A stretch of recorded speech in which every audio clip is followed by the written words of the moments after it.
সংবাদ সবাইকে স্বাগত জানাচ্ছি। আমি ফিরোজ তোহা। শুরুতেই সংবাদ শিরোনাম জানিয়ে দেব এই মুহূর্তে হাতে পাওয়া সর্বশেষ গুরুত্বপূর্ণ আপডেট বাংলা সংবাদ। শুরুতেই থাকছে আগরতলায় বাংলাদেশ হাই কমিশনে ভাঙচুর, পতাকায় আগুন।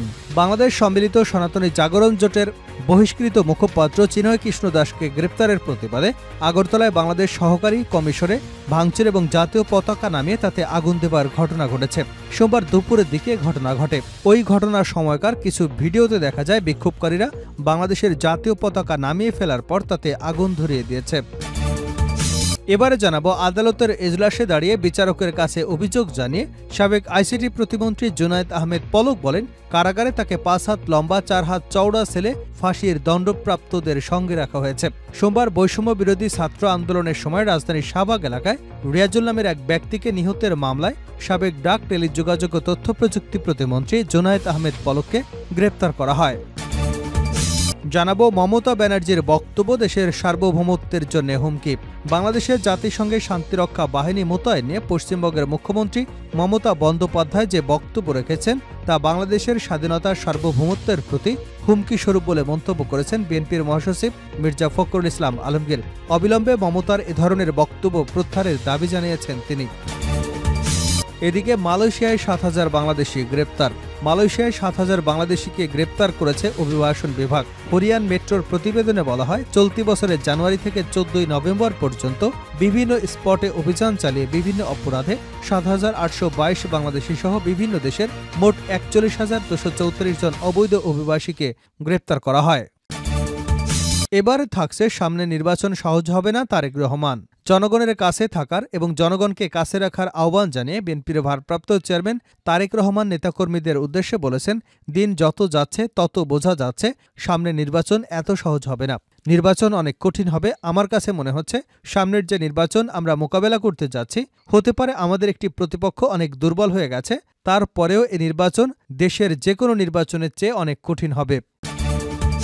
এবং সর্বশেষ জানাবো থার্ড টার্মিনালে অতিরিক্ত ব্যয় নিয়ে তদন্ত হবে। বেসামরিক বিমান পরিবহন এবং পর্যটন উপদেষ্টা এএফ হাসান আরিফ বলেছেন, ঢাকার হজরত শাহজালাল আন্তর্জাতিক বিমানবন্দরের থার্ড টার্মিনাল নির্মাণে এখন পর্যন্ত 23,000 কোটি টাকা খরচ হয়েছে। দুর্নীতি না হলে এত টাকা খরচ হবার কথা নয় বলে একটি কিনোট পেপারে উঠে এসেছে।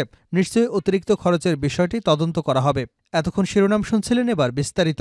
প্রিয় দর্শক, আপনি যদি এই চ্যানেলে নতুন হয়ে থাকেন, ভিডিওটি দেখতে দেখতে চ্যানেলটি সাবস্ক্রাইব করে আমাদের সঙ্গে থাকুন। আর এই ভিডিও সম্পর্কে আপনি আপনার মূল্যবান মতামতটি কমেন্ট বক্সে জানিয়ে দিন। আর হ্যাঁ প্রিয় দর্শক, জানিয়ে দিন ভিডিওটি কোথা থেকে দেখছেন। আগরতলায় বাংলাদেশ হাই কমিশনে ভাঙচুর, পতাকায় আগুন। বাংলাদেশ সম্মিলিত সনাতনী জাগরণ জোটের মুখপাত্র চিনয় কৃষ্ণ দাসকে গ্রেপ্তারের প্রতিবাদে আগরতলায় বাংলাদেশ সহকারী হাই কমিশনে ভাঙচুর এবং জাতীয় পতাকা নামিয়ে আগুন দেওয়ার ঘটনা ঘটেছে। সোমবার দুপুরের দিকে ঘটনা ঘটে। ওই ঘটনার সময়কার কিছু ভিডিও দেখা যায় বিক্ষোভকারীরা বাংলাদেশের জাতীয় পতাকা নামিয়ে ফেলার পর তাতে আগুন ধরিয়ে দিচ্ছে। চিনয় কৃষ্ণ দাসের গ্রেপ্তারের বিরুদ্ধে হিন্দু সংঘর্ষ সমিতি নামের একটি সংগঠনের সভা ছিল আগরতলায় বাংলাদেশের সহকারী হাইকমিশনের সামনে।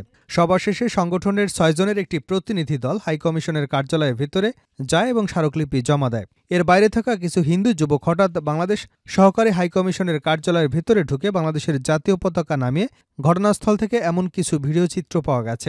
পরে হাইকমিশন কার্যালয়ে কিছু সাইনবোর্ডে ভাঙচুর করে এবং তাতেও আগুন লাগিয়ে দেয়। এ বিষয়ে হিন্দু সংঘর্ষ সমিতি কার্যকরী সদস্য বিকে রয় জানিয়েছে, ডেপুটেশন দেওয়ার সময় বাইরে কি ঘটনা ঘটেছে তা দেখেননি এবং তারা ডেপুটেশন দিয়ে আসার পরও কাউকে অফিসের ভেতরে দেখতে পাননি। ঘটনার খবর পেয়ে ত্রিপুরা পুলিশের শীর্ষ কর্মকর্তা ঘটনাস্থলে গিয়ে বাংলাদেশের সহকারী হাইকমিশনের অফিসটি ঘুরে দেখেন এবং হাইকমিশনের কর্মকর্তাদের সঙ্গে কথাবার্তা বলেন। তবে এ বিষয়ে ভারতের আইনশৃঙ্খলা বাহিনীর সদস্যরা সেখানে উপস্থিত সাংবাদিকদের কাছে কোনো মন্তব্য করেনি। একই ঘটনায় বিক্ষোভ হয়েছে ভারতের কুচবিহারেও। সেখানে বাংলাদেশের অন্তর্বর্তীকালীন সরকারের প্রধান উপদেষ্টা অধ্যাপক মোহাম্মদ ইউনুসের কুশপুত্তলিকা পুড়িয়ে বিক্ষোভ দেখায় সনাতনী হিন্দু মঞ্চ। সংগঠনটির সদস্যরা পার্শ্ববর্তী বাংলাদেশ সীমান্ত লাগোয়া চ্যাংড়া বান্ধায় বিক্ষোভ মিছিল করে। এ কর্মসূচি ঘিরে কড়া নিরাপত্তা ছিল সীমান্ত এলাকায়। এদিকে বিক্ষোভ হয়েছে ভারতের পেট্রোপোল সীমান্তেও। সেখানেও সমাবেশ হয়েছে পশ্চিমবঙ্গের বিরোধী দলের নেতা শুভেন্দু নেতৃত্বে। সমাবেশ থেকে অভিযোগ করা হয় বাংলাদেশে সংখ্যালঘু নির্যাতনের ঘটনা ঘটছে। এটি বন্ধ না হলে ভবিষ্যতে সীমান্তে দীর্ঘমেয়াদী অবরোধ দেবারও ঘোষণা দেন তারা। 5 হাত লম্বা 4 হাত চওড়া ছেলে ফাঁসির দণ্ডপ্রাপ্তদের সঙ্গে রাখা হয়েছে জুনায়েদ আহমেদ পলককে, এমন অভিযোগ। এজলাসে দাঁড়িয়ে বিচারকের কাছে অভিযোগ জানিয়ে সাবেক আইসিটি প্রতিমন্ত্রী জুনায়েদ আহমেদ পলক বলেন, কারাগারে তাকে 5 হাত লম্বা 4 হাত চওড়া ছেলে ফাঁসির দণ্ডপ্রাপ্তদের সঙ্গে রাখা হয়েছে। সোমবার বৈষম্য বিরোধী ছাত্র আন্দোলনের সময় রাজধানীর শাহবাগ এলাকায় রিয়াজুল নামের এক ব্যক্তি নিহতের মামলায় সাবেক ডাক, টেলিযোগাযোগ ও তথ্যপ্রযুক্তি প্রতিমন্ত্রী জুনায়েদ আহমেদ পলককে গ্রেপ্তার দেখানো হয়েছে। এদিন মামলার তদন্ত কর্মকর্তা শাহবাগ থানার উপপরিদর্শক ইকরামুল হক তাকে গ্রেপ্তারের দেখানোর আবেদন করেন। শুনানির জন্য আদালতে হাজির করা হয় পলককে। এ সময় পলক আদালতের উদ্দেশ্যে কিছু বলতে চান। আদালত অনুমতি দিলে তিনি জানান, কাশিমপুর হাই সিকিউরিটি কারাগারে তিনি ডিভিশন পাচ্ছেন না। 5 হাত লম্বা 4 হাত চওড়া ছেলে তাকে রাখা হয়েছে। পরিবারের সঙ্গে সাক্ষাৎ সহ ফোনে কথা বলার সুযোগ পাচ্ছে না সে। এই কারাগারে বেশিরভাগ ফাঁসির দণ্ডপ্রাপ্ত আসামিরা রয়েছেন, তাদের মধ্যে তাকে রাখা হয়েছে। এ সময় আদালত পলককে লিখিত আকারে আবেদন করতে বলেন। পরে আদালত গ্রেপ্তার দেখানোর আবেদন মঞ্জুর করেন। এরপর তাকে কারাগারে পাঠানো হয়। মামলার অভিযোগ থেকে জানা যায়, গত 4 আগস্ট ছাত্র জনতার আন্দোলনে রাজধানীর তোপখানা রোডে রিয়াজুলকে গুলি করা হয়। পরে তিনি ঢাকা মেডিকেল কলেজ হাসপাতালে চিকিৎসাধীন অবস্থায় মৃত্যুবরণ করেন। এ ঘটনায় 26 অক্টোবর রাজধানীর শাহবাগ থানায় মামলা করেন রিয়াজুলের পূর্ব পরিচিত বিলাল হোসেন। মমতা ব্যানার্জির বক্তব্য দেশের সার্বভৌমত্বের জন্য হুমকি ফখরুল। বাংলাদেশের জাতিসংঘের শান্তিরক্ষা বাহিনী মোতায়েন নিয়ে পশ্চিমবঙ্গের মুখ্যমন্ত্রী মমতা বন্দ্যোপাধ্যায় যে বক্তব্য রেখেছেন তা বাংলাদেশের স্বাধীনতার সার্বভৌমত্বের প্রতি হুমকিস্বরূপ বলে মন্তব্য করেছেন বিএনপির মহাসচিব মির্জা ফখরুল ইসলাম আলমগীর। অবিলম্বে মমতার এ ধরনের বক্তব্য প্রত্যাহারের দাবি জানান তিনি। সোমবার লন্ডন থেকে মুঠোফোনে গণমাধ্যমের কাছে দলের পক্ষ থেকে বিএনপির মহাসচিব এই প্রতিক্রিয়া ব্যক্ত করেন। মির্জা ফখরুল বলেন, সকালে কয়েকটি পত্রিকায় একটা সংবাদ দেখলাম যে ভারতের রাজ্য পশ্চিমবঙ্গের মুখ্যমন্ত্রী যে উক্তি করেছেন বাংলাদেশ সম্পর্কে, সে বিষয়ে আমি বক্তব্য না রেখে পারছি না। মমতা বন্দ্যোপাধ্যায় যে উক্তি করেছেন বাংলাদেশের শান্তিরক্ষী বাহিনী প্রেরণের, এটা সম্পূর্ণভাবে বাংলাদেশের স্বাধীনতার সার্বভৌমত্বের প্রতি একটি হুমকি স্বরূপ। আমরা মনে করি এই বক্তব্যের মধ্য দিয়ে নেতাদের যে দৃষ্টিভঙ্গি তা কিছুটা হলেও প্রকাশিত হয়েছে। তিনি বলেন, আমি মনে করি পশ্চিমবঙ্গের মুখ্যমন্ত্রী মমতা বন্দ্যোপাধ্যায়ের এই বক্তব্য অবিলম্বে প্রত্যাহার করা উচিত। এ ধরনের কোনো চিন্তা তাদের মধ্যে থাকা উচিত হবে না, কারণ বাংলাদেশের মানুষ মুক্তির যুদ্ধ করে স্বাধীন হয়েছে এবং সম্প্রতি একটা বিপ্লবের মধ্য দিয়ে গণতন্ত্রকে ফিরে পেয়েছে। এদেশের মানুষ যে কোনো মূল্যে এ ধরনের চক্রান্তকে রুখে দেবে। সোমবার বিধানসভার শীতকালীন অধিবেশনে যোগ দিয়ে তৃণমূল নেত্রী মমতা বন্দ্যোপাধ্যায় বাংলাদেশের ধর্মীয় সংখ্যালঘুদের নিরাপত্তা নিশ্চিত করতে প্রধানমন্ত্রী নরেন্দ্র মোদীর ব্যক্তিগত হস্তক্ষেপও চেয়েছেন। এনডিটিভি লিখেছে, বাংলাদেশে আন্তর্জাতিক খ্রিস্ট ভাবনামৃত সংঘ ইসকনের 3 জন পুরোহিত গ্রেপ্তার খবরের মধ্য দিয়ে পশ্চিমবঙ্গের মুখ্যমন্ত্রীর এমন দাবি তুললেন। ফখরুল ইসলাম বলেন, বাংলাদেশের সাম্প্রদায়িক সম্প্রীতি ক্ষুণ্ণ হবার বা বিপন্ন হবার যে অলীক কাহিনী ভারতীয় মিডিয়া প্রচারিত করছে তা কোনোভাবে গ্রহণযোগ্য নয়। তিনি বলেন, আমরা বারবার বলছি, এখানে ভারতের সাংবাদিকরা এসেছিলেন, তারাও দেখেছেন। পশ্চিম বাংলা এবং ভারতের অনেক নামকরা সাংবাদিক এখানে এসেছিলেন। বাংলাদেশে এ ধরনের কোনো পরিস্থিতি নেই, অথচ ভারতবর্ষের মিডিয়া তাদের নেতারা যেভাবে সম্পূর্ণ এটাকে মিথ্যাচার করে প্রচার করছেন এবং বাংলাদেশের স্বাধীনতা সার্বভৌমত্বের প্রতি হুমকি দিচ্ছেন, তা কোনোভাবেই বাংলাদেশের মানুষ গ্রহণ করবে না। বিএনপির মহাসচিব বলেন, বাংলাদেশ সম্পর্কে অত্যন্ত দুর্ভাগ্যজনকভাবে যে কথাগুলো বলা হচ্ছে সেটা খুব পরিষ্কার যে ইসকনের সাম্প্রতিক ভূমিকা অত্যন্ত সন্দেহজনক, রহস্যজনক এবং বাংলাদেশের স্বাধীনতার সার্বভৌমত্বের প্রতি, বাংলাদেশের স্থিতিশীলতার প্রতি হুমকিস্বরূপ। মালয়েশিয়ায় 7,000 বাংলাদেশি গ্রেপ্তার।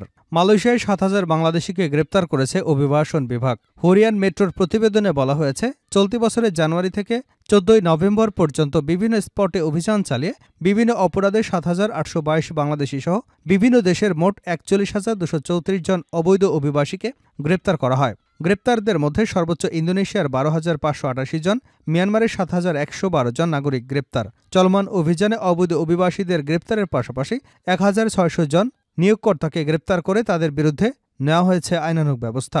ডেপুটি স্বরাষ্ট্রমন্ত্রী আরও বলেন, দেশের জনসাধারণের অভিযোগসহ চিহ্নিত হটস্পট অবস্থানগুলোতে প্রয়োগের উপর জোর দেওয়া হয়। তার টার্মিনালে অতিরিক্ত ব্যয় নিয়ে তদন্ত হবে হাসান আরিফ।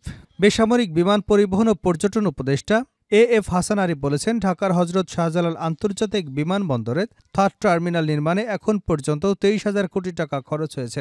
দুর্নীতি না হলে এত টাকা খরচ হবার কথা নয় বলে একটি কিনোট পেপারে উঠে এসেছে। নিশ্চয়ই অতিরিক্ত খরচের বিষয়টি তদন্ত করা হবে। সোমবার হোটেল লা মেরিডিয়ানে আয়োজিত হজরত শাহজালাল আন্তর্জাতিক বিমানবন্দরে তৃতীয় টার্মিনাল সম্ভাবনা ও চ্যালেঞ্জ শীর্ষক গোলটেবিল বৈঠক শেষে সাংবাদিকদের প্রশ্নের জবাবে উপদেষ্টা একথা বলেন। এভিয়েশন খাতে কর্মরত গণমাধ্যম কর্মীদের সংগঠন aviation and tourism journalist forum of Bangladesh এটির আয়োজন করে। সাংবাদিকদের এক প্রশ্নের জবাবে উপদেষ্টা বলেন, সবকিছুতেই সংস্কার একটি বিষয় আছে। দুদকও সংস্কার করবার জন্য পদক্ষেপ নেওয়া হয়েছে। প্রতিটি বিষয় যেটি বিগত 17 বছরে ঘটেছে সেগুলো শ্বেতপত্র আসছে। সেভাবে বিমানেরও শ্বেতপত্র আসবে। শ্বেতপত্র মানে শুধু অভিযোগই আনা না, এটি আত্মশুদ্ধির একটি প্রক্রিয়া।